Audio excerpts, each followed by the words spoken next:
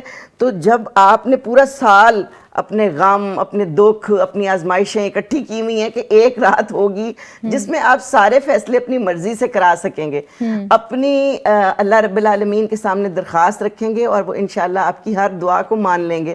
تو آپ یہ پوری چیزیں اکٹھی کر کے کمپائل اپ کر کے رکھیں کہ میں نے اس رات میں کیا کیا کہنا ہے.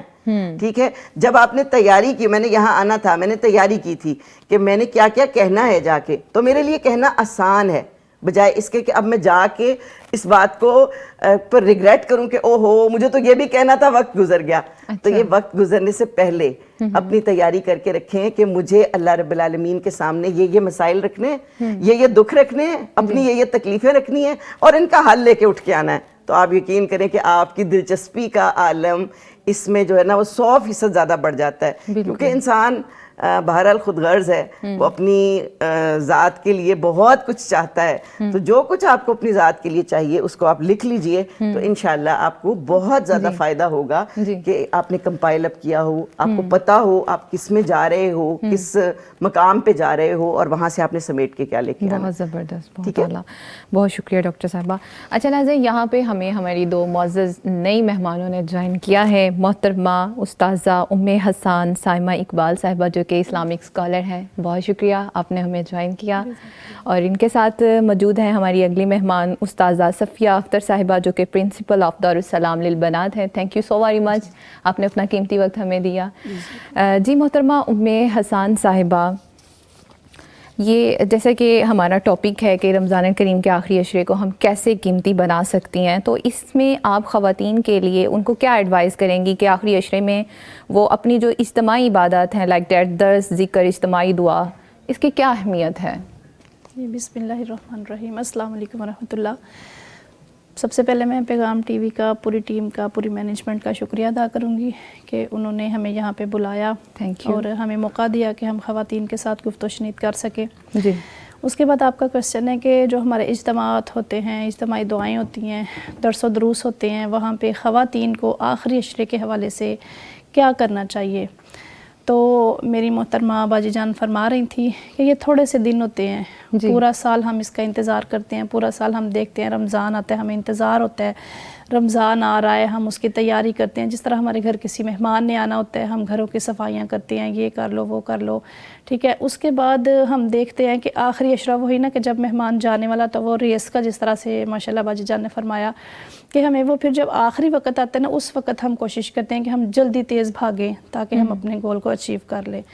تو اس کے لیے خواتین کو یہ چاہیے کہ جس طرح مردوں کے بھی بہت زیادہ حلقے ایسے ہوتے ہیں جہاں پہ وہ اپنے درس و تدریس کے لیے بیٹھتے ہیں, کام کرتے ہیں, خواتین کے بھی الحمدللہ ثم الحمدللہ اس طرح کے حلقے بن رہے ہیں جہاں پہ خواتین جاتی ہیں. اور خصوصاً آخری عشرے میں ماشاءاللہ سے طاق رات کو, لیلۃ القدر کو, جس طرح سے خواتین ہم مساجد کا رخ کریں, ہم دیکھیں ماشاءاللہ جس طرح دورہ تفسیر ہو رہے ہوتے ہیں, جس طرح آخری راتوں میں مساجد میں رش ہوتا ہے مردوں کا, وہاں پہ خواتین کا بھی ویسے ہی رش ہوتا ہے. الحمدللہ خواتین بہت زیادہ اس ریس میں دوڑ لگا رہی ہوتی ہیں کہ ہم مردوں سے پیچھے نہ رہیں, بلکہ آپ دیکھیں, آپ غور کریں, بلکہ میں نے تو بہت زیادہ مشاہدہ کیا ہے کہ خواتین جو ہے نا ان میں یہ لگن زیادہ ہوتی ہے. جی, یہ لگن بہت زیادہ ہوتی ہے. ایڈ کرنا چاہوں گی, اسلاموفوبز بھی سن لیں جن کا کہنا ہوتا ہے کہ مسلمان اپنی خواتین کو مساجد میں جانے سے روکتے ہیں, ان کو قید کر کے گھروں میں بٹھا لیتے اور ان کو کوئی مذہبی آزادی نہیں ہے.